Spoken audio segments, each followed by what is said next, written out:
بسم الله الرحمن الرحيم وأنكحوا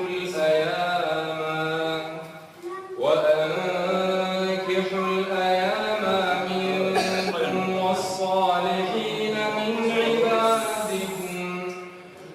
والصالحين من عبادكم وإمائكم إن يكونوا فقراء يغنيهم الله من فضله والله واسع عليم وليستعفف الذين لا يجدون نكاحا حتى يغنيهم الله من فضله والذين يبتغون الكتاب مما ملكت أيمانكم فكاتبوهم إن علمتم فيهم خيرا وآتوهم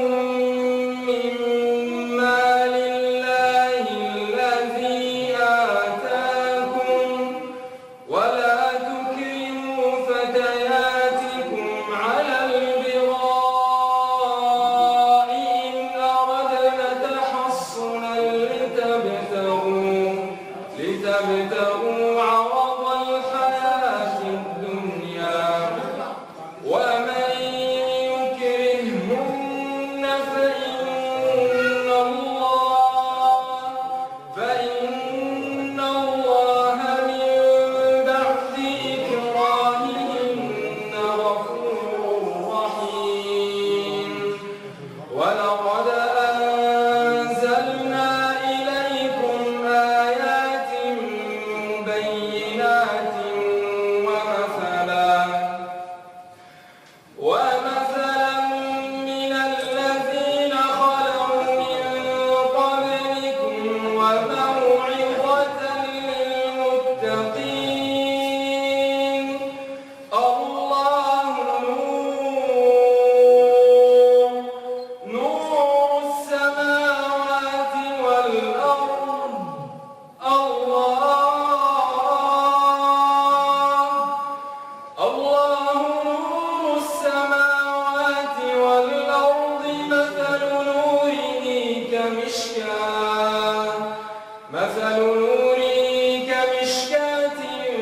فيها مصباح المصباح في الزجاجة كأنها كوكب دري يوقد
جزا الله عنا صفوات والجزاء على هذه التلاوة المباركة.